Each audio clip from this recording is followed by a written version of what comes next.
Yo, what's going on, guys? KrispyFlakes here. For today's video, we're going to go through 15 NBA players most likely to be traded this season. So this should be extremely fun to go through, just see how, like, my opinion changed as the season has progressed. Just because I know, for example, before the season started, I had a guy like Chris Paul, feeling like he would have been a good fit for the Miami Heat. I no longer think that's the case because that team has Kendrick Nunn balling now. I like Justice Winslow at point guard.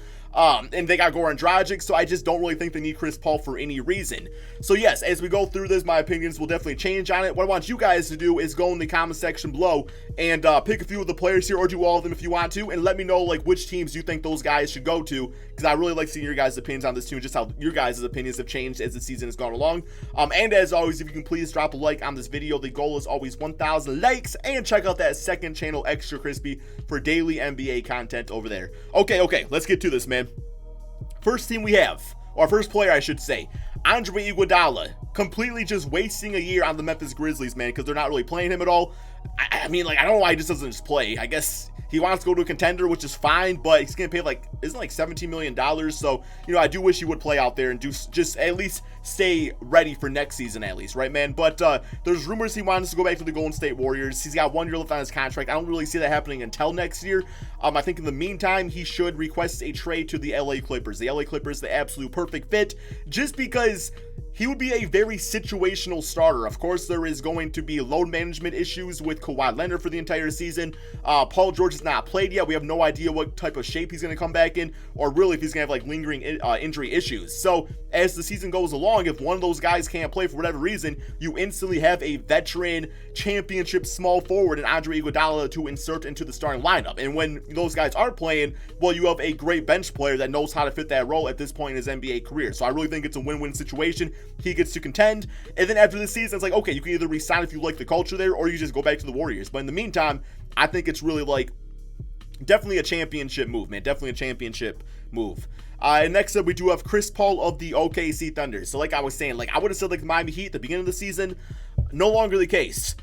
I think he needs to go to the Orlando Magic. I feel like the Magic are a great fit. I do feel like at this point in his NBA career, he's definitely older, but I do think he would be a great mentor to Markelle Fultz. For a few seasons, have CP3 do his thing out there as a starting point guard, play him through that contract, and that's it. Now, as far as like a trade to make this happen, you're probably looking at letting a guy like an Aaron Gordon go just to make the contracts match up. I don't really think that's the end of the world. I just don't really feel like Aaron Gordon, Vucevic, and that whole thing's working out on the Magic this season. I feel like certain players just don't really mesh well together. Have that be Jonathan Isaac and Aaron Gordon. So it's really choose between those two guys. I feel like they're both power forwards, and they're forced to kind of play out of positions at times. So that would just kind of like help things up a bit. I'd be all for that. I think Chris Paul, him and Vucevic in the Eastern Conference, that's not bad. Like, that's definitely not a bad little 1-2 punch. And he could definitely get him back to playing that all-star basketball that Vucevic was playing last season. So I think the Magic, good fit there. Next up, we got Dennis Schroder. I feel like a good fit for him would be the Phoenix Suns. As we do know, Ricky Rubio, not the greatest scorer out there, so I think just having like a nice combo guard off the bench, like Dennis Schroder, more of a veteran than Ty Jerome, would just be nice, man. It would just give him a little spark off there, a guy that can score. And it would be like, okay, like who do we need doing what at this time? Do we need Rubio out there making plays, playing defense, or do we need a little bit more of a scoring punch with Dennis Schroder? It just gives them a nice little rotation at the point guard spot, which they have not had in a very, very, very long time. Next up, we got Danilo Gallinari. So I feel like this one's kind of coming out of left field a bit, man. That's a baseball term, by the way. If you're not a baseball fan, I'm not really. I used to like baseball, not really so much anymore, but I feel like the Milwaukee Bucks would be an absolute awesome fit for Gallinari playing that 4 spot, because what they could do is all of a sudden, you just put Chris Middleton back at the 2, you got Giannis at the 3, you got Danilo Gallinari and Brook Lopez at the 4 and 5 position, stretching out the floor. He can put the ball in the court, just gives them another really consistent score, and that lineup would be absolutely huge. You got 6'8 Middleton, you got what it was like 6'10 Giannis, 6'10 Gallinari, and then Brook Lopez is a 7-footer.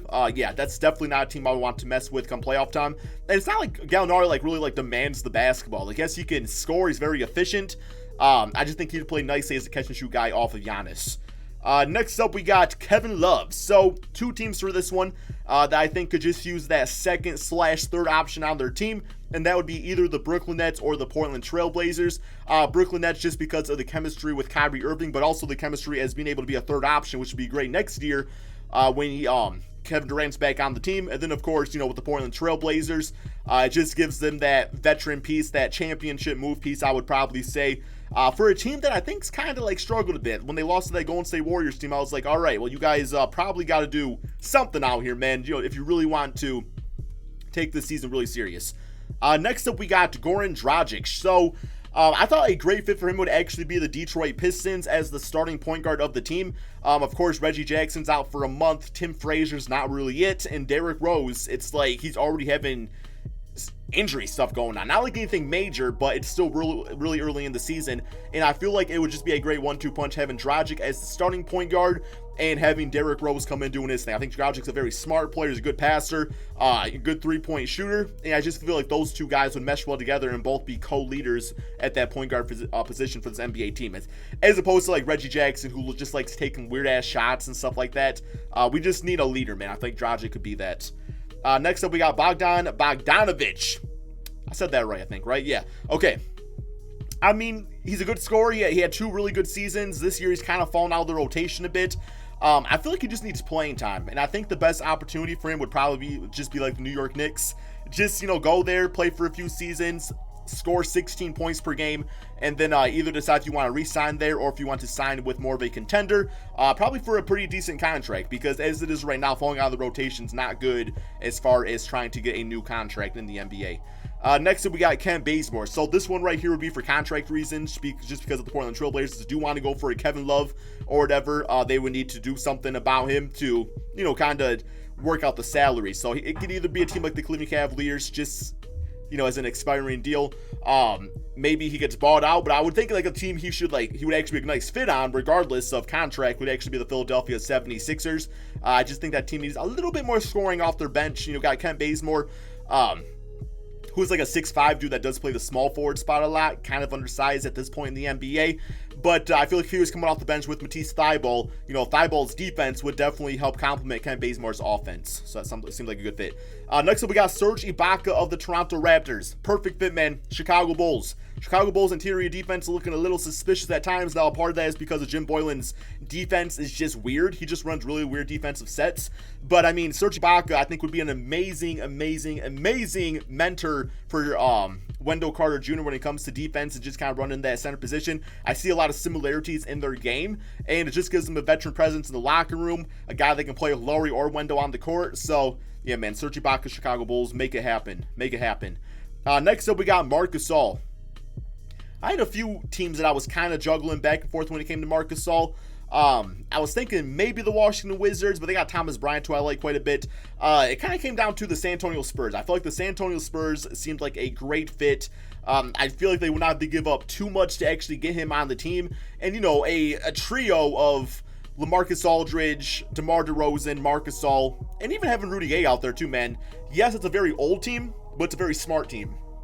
And defensively, it would be great. I mean, Jakob Poeltl's a pretty good defensive center, but I feel like Marc Gasol obviously is better than him, even at this point in his NBA career. So just having all those guys out there, it's just not a team you'd really want to see come playoff time. You know what I'm saying? So yeah, San Antonio Spurs is a smart player, good system player. There you go. Next up, we got Malik Beasley, the first team that came to my mind just based off his style of play. Definitely a catch and shoot 3-point guy out there, man. And he just seems to have fallen out. He still plays, but just, doesn't get as many minutes as he probably should. I felt like the Houston Rockets, he would just instantly fit into that style of, 3-point shooting offense out there.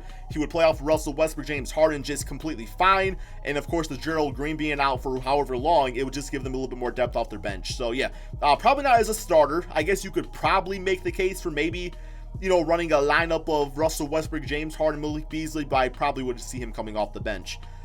Next up, we got DeAngelo Russell. So, of course, this guy's been talked about a lot. 2 teams I could really see him going to. That would be either the Minnesota Timberwolves playing Karl Anthony Towns, did a rebuild about that a few days ago, or the Phoenix Suns and just being their new starting point guard. No reason why. I just feel like, both those teams are a DeAngelo Russell away from really taking that next step as an organization. And yeah, it would just be a nice fit. Next up, we got Myles Turner. So, this is a team that I actually remember talking about before the season started. I still truly believe it would be the best fit, and that is the Atlanta Hawks. I think instantly he gives them interior defense. He gives them 3-point shooting, which allows guys like Trae Young to get to the basket a bit more. The pick and pop game between those guys would be absolutely unbelievable. And I just feel like he would be a nice player at that center spot. It would be more of a low-pressure situation than the Indiana Pacers because, you know, the Pacer fans and really NBA fans in general expect the Pacers to do something in the East this year, where the Atlanta Hawks, while Trae Young's playing absolutely out of his mind, nobody really expects them to do anything. So it's just a player that I really think could grow with that young core of that team.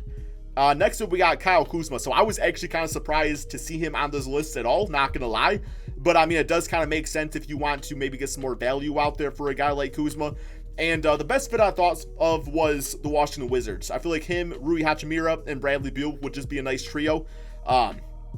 He'd go on that team, help them with scoring. Now, as far as making a trade work, I mean, you would probably think that the Lakers would want a guy like Bradley Beal back in a trade. So maybe you're just looking at a core of Kyle Kuzma, Rui Hachimura, which still is not bad within itself. But yeah, just another low-pressure situation. He can go out there, be a 20-point per game scorer, do his thing, and kind of help with the rebuild on the Washington Wizards. And last, but certainly not least, a guy I do not want to let go of, but if it were to happen, it is what it is, and that is Blake Griffin. So after a long consideration of where I thought he would be the best fit at, before the season I would have said the Boston Celtics, but the way Tatum's been playing, Gordon Hayward, it's like their front court seems pretty set. I was thinking maybe the Miami Heat, because I'm pretty sure Blake Griffin and Bam Adebayo would be the best passing front court in the entire NBA. Plus, of course, you got Jimmy Butler out there. To me, if you put Blake Griffin on the Miami Heat for the right trade, which, you know, you're probably looking at like Justice Winslow, somebody like that, maybe like a Kelly Olynyk, then all of a sudden, the Miami Heat go from, well, I mean, they're already playing like a top team. So you add Blake Griffin, one of the best power forwards in the entire NBA, and you're kind of talking about, okay, well, this team could probably win the East. Like, I really would probably think they could win the Eastern Conference with him on the squad. But yeah, it seemed like a good fit to me, man. So give me your thoughts about this in the comment section below. I think I did a pretty good job here. I think I did pretty reasonable. Now, of course, you got to work out trades for all these, man. This is just speculation. This is just kind of a rough draft of, okay, I think this guy would be good on this team. Now, how do you get them there? You know what I'm saying? So, yeah, man, thank you all so much for watching. Be sure to drop that like. And, as always, check out that second channel, Extra Crispy. Give me your thoughts about these in the comment section below. And peace out, my friends.